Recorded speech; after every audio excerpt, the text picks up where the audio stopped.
All right. I thought it was a great game tonight. The San Diego's a really good team. We were tied second in the conference with them. We knew it was going to be a battle coming into this game. They're a great rebounding team. They really get to the glass. They had their best player back, their leading scorer, coming off a broken wrist. I thought that we did a really good job on him, as well as their other shooters. There was a couple slip-ups and miscommunications that we had in the first half, but I mean, our conversation at halftime was just, hey, it's 0-0. It's 31-31 coming into the second half, and we were going to bring as much energy as we can. We were going to tighten up on the communication slip-ups that we had, and we were just going to continue to battle throughout the game, and we tried not to. There was a lot of emotion that came out in the second half with refs, with players, with just within teams, and I just thought that we did a really good job battling that frustration, which is what these coaches preach to us every day, and we did a really good job, I think, handling the glass. There was a couple. I mean, every possession we're focused on rebounding, and I love it. We're always locked in, and I just remember the last time I checked into the game, these coaches were just like, hey, tell your teammates, hit first, hit second, and we need to stay locked in on that, and that's what's going to win us the game, as well as taking care of the ball.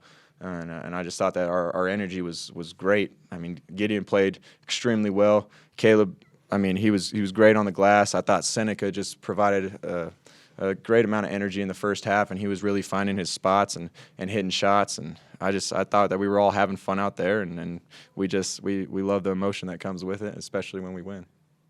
I don't have all those fancy words. All I know is we were out there pushing P, man. So let's go. Coach, just on Seneca, he had 12 of his 14 points in the first half, like Alex alluded to. I'm curious, when he has games like this, there's been 2 or 3 like this throughout the season where he kind of breaks out, at least from a scoring standpoint. What have you seen from him this season, like in those games in particular? What is the difference in him? Is it opportunity? Is it scout? Like, what allows him to have games like this? Yeah, so it was a really important matchup for us because they played so big. I mean, they're playing Parrish at the 3 a lot. They're playing Earlington at the 3. I mean, those are 6'6", 240, right?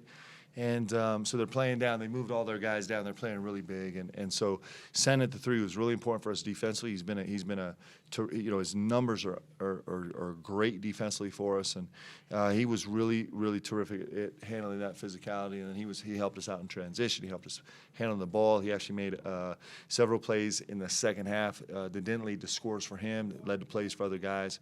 I thought he was terrific tonight. But those matchups were super important. Playing against a big lineup, it's really convenient that we can play a big 3. It's really convenient. Coach, Foose has a double-double in 4 of his last 6 games. What part of his game has impressed you the most over the past couple of weeks? Yeah, I'm telling you, like, clearly on the glass, he's so impressive. But it is just his, this game feels slow to him. Like, as a freshman, it's unbelievable. Like, he just doesn't get sped up very often. He gets sped up sometimes. We all get sped up sometimes. Alex doesn't. Alex did a couple of years ago now. He said, I'm never getting sped up again. But that's been the most, obviously the numbers speak for themselves. Him on the glass, him scoring, him defensively with his assignments, him as a rim protector. But just the fact that he's seeing this game pretty slow is great. He had the one kind of slip roll where he traveled, but even in that case, it's a hard read. It's an advanced level read where he's seeing the corner. He made the pass, but like he's so close even to make advanced plays like that.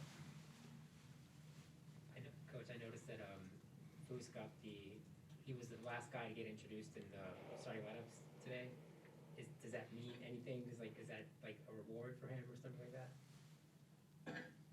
I mean, I don't know. I think you could look at it like that. I just the in-game guys they talk to Alex, so I don't know. Why did you move him to last? I don't know. I didn't know we had control. Whatever. Over that. No, he just see, here we go.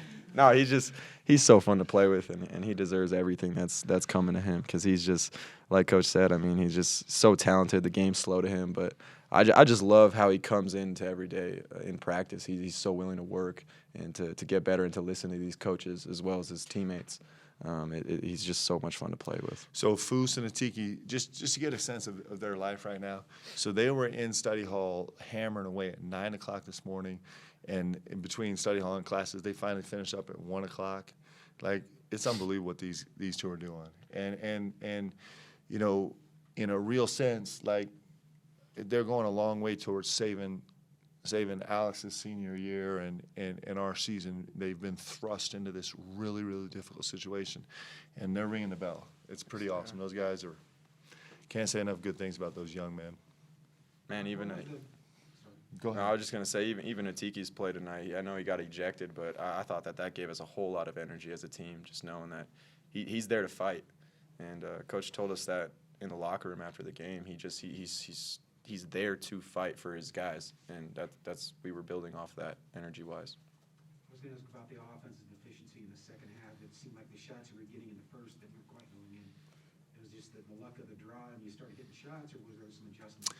You know, we were actually terrific on the offensive glass early in the game. We just were getting offensive rebounds and then shooting them off the backboard to the other side. And I think it was so much, the guys had so much energy and so much intensity. And that's a good thing, right? So we walked in halftime with 8 offensive rebounds. We're like, you know what?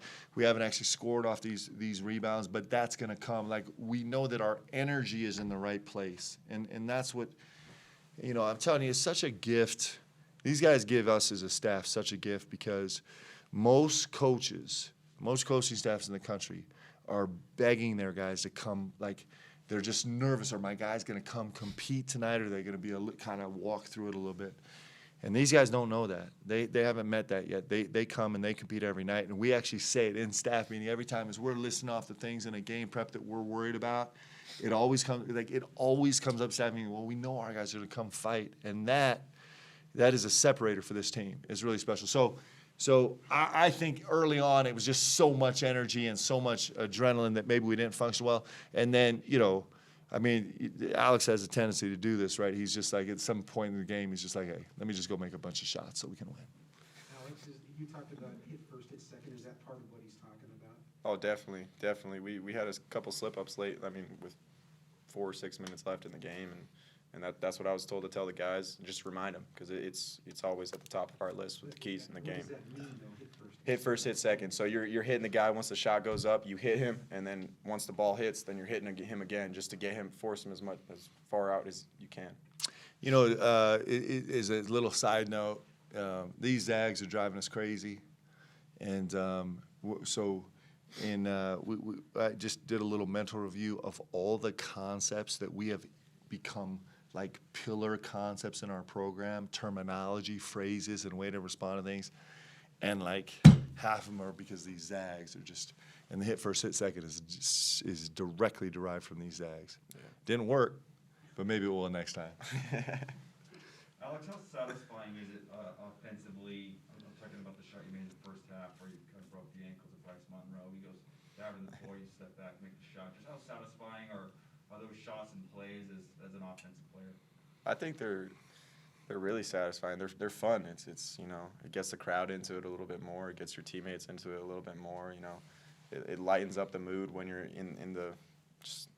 I mean, with everything that's going on in the game, and I don't know. I like to have fun with it. We put in so much work, and whenever those plays come up, it's just fun to kind of rock with it, and I don't know, have fun with the emotion. Alex, you mentioned emotion a lot. You talked about Atiki getting ejected and gave you guys energy. The game was back and forth up until that moment. What was the message directly in the media timeout? Was it energy? What did Coach say to you guys? Because you guys just took off in the second half right after that. Yeah, no, it was rebounding and locking in on our defensive principles, making sure that we're communicating. If a guard's they were running a lot of staggers where the guard screens a guard, and making sure that we were switching, and then also making sure that our bigs were communicating to our guards on the high ball screens. And then as well as that, just when their post players were catching into the post, we were trying to recognize, you know, if a guy had a shooter, then we're probably with a soft dig, with our other guy helping, having our back. But if we're on a driver, then we can dig a little bit more and help our big out. So that's our main keys. I think that our energy comes from our defensive end, and we really saw that in the second half. You know, I would add to that, maybe the biggest play of the game, maybe on the defense end for sure, was when, you know, in the second half, we were guarding away from us, and right in front of our courtside seats, Tijon Lucas just took McKinney's ball. In just like a wrestling match, he just took it And that was just a forceful message to our whole team and our bench and everybody else, and it just it changed the dynamic of the game. You know, we talk about making plays on defense all the time, and T-John just said, I'm going to go make a play. And it was a really physical, forceful play, and the guys fed off it. Coach, you had the battle tonight against San Diego. Obviously, 3 tough games before this. 5 games into conference play. What do you make of the WCC and the competition you guys have seen? It's really good. You know, this San Diego team is good. You know, they've been missing 2 of their best players for 6 weeks, 7 weeks, and they started off this conference 3-1. It's not a fluke, right? They've won big games and they played well. You know, they started the season when they had the whole roster and had a huge win against Nevada, and so they're a good team. And you know, this was a game for outright possession of second place in the league right now, and so the league's good. You know, tomorrow. Saturday is going to be just a battle. Like, it's going to be a battle. This Portland team is really good, and they have some size, and they shoot the ball, and there's no nights off in this league right now. Alex, there was a sequence where you were coming down on offense, and you kind of had a flip shot, it banked in, you fell on your back. I don't think there was a call there. It seemed like that got you going offensively. Can you just tell us a little bit about, you know, how that may have helped you offensively, energy-wise, or anything like that? Yeah, I saw an opening. Just with how these teams are guarding me right now, I got to work a lot harder to get open shots and just create for myself as well as my teammates. But I do think that gave me a lot of energy on the offensive end of the ball. I was a little bit mad because we gave up a layup on transition, and I should have got up quicker. But no, I think that it did, seeing the ball go in, and it helps as a shooter and as a scorer. It definitely helps with energy. The way teams are playing you, Alex, how are you feeling physically? You've been pretty beat up. They're just so physical with you. I feel good. Not so great after games, but you know, I try to stay up with my treatment and just get with our trainer Rob, and then get with our strength coach, Coach Short, just to make sure my body's staying right. And then we're smart in practice with reps and just making sure that they're game-like reps. And it's just as efficient as possible, but I'm trying to just keep my body as intact as I can. Coach, earlier in Seneca's career, he was averaging like 17 points a game. His role is a little bit different on this team. How have you sort of helped him adjust to what his role is on this team and kind of just guided him along in his first season at BYU? Yeah, it's hard. Like, when I say that, what I mean, he's done an unbelievable job, but growing is hard, right? And so he's in a new situation. You know, he's on a top 25 team right now that is where everything that matters is different. The attention to detail is different. The focus on how we play together is different. You know, winning is what matters most, and that's actually a learning process. You don't just walk into a program like we have and just, you know, you have to learn, right? You have to learn. You have to learn how to act. You have to learn how to carry yourself. You have to learn what decision, right? You have to learn what's important and what's not important. And he's, you know, to Seneca's credit, he's been really, really trying and willing to try and learn what all that means. And, you know, we got to see some of the results of it tonight. Super proud of him. Alex, is there anything about what's unique about Seneca, and, like, you know, how much have you, as one of the leaders of the team, kind of tried to help him along as well in his first season here? Yeah, no, I mean, first off, he's extremely talented. I do think it's hard just kind of going from teams, like Coach said, we're a top 25 team, and just being able to buy in and you know, perform your role to the best that you can. It's hard, and there's a learning process, but he comes in, and, you know, not every day is good, but he just continues to battle, and you know he wants it, and that's why he's so fun to play with. And these guys trust him, and he had the game that he had tonight because, you know, he's bought in. Not every day is going to be perfect, not every day is going to be great, but there's going to be a breakout where, you know, he's going to see some light, and then he can keep capitalizing on that. So I thought he did really great tonight. I was really happy with him, and just seeing him have fun. One more question. Coach, win number 60 tonight at BYU, year 3. How are you feeling just about the program going forward, and especially this team right now in the season? Well, it's super exciting times. You know, I'm so happy for these guys because they've earned the right that every game is massive. Like right now, every game is massive. We have what are we, 4-1 in league? Yeah. How many games do we have left? 11? 10 or 11 or something like that? And every single one matters. Like, it matters. Like, it is fun. We've been really blessed the last 3 years. Alex has been through this where, you know, if you're really good, then every single game is so huge. And there's so much pressure on every single possession of every single game. And that's how we feel right now. It's pretty great. And it's fun. These guys are taking us on a fun ride, man. Let's go. So we just have him. Yeah. So, Alex, I love how you interact with Seneca and also Tejan and the rest of the backcourt. What do you think is key to building chemistry with first-year guys in the program, but the rest of the backcourt? I think building trust off the court, knowing each other, knowing each other's stories, becoming, you know, you don't have to become best friends, but becoming good friends, and understanding each other's journey and what brought them here.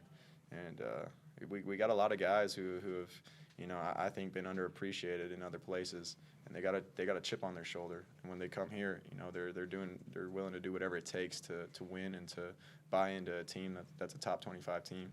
So it's fun, you know. When I've only known Tejan for not even a year, but we've become really good friends, and we talk probably too much. Like, we're good friends, and we love to hang out with each other and be at each other's places. It's just fun to play with people that you really like. It's so frustrating because now Tejan hanging around Alex so much, he won't listen to me either.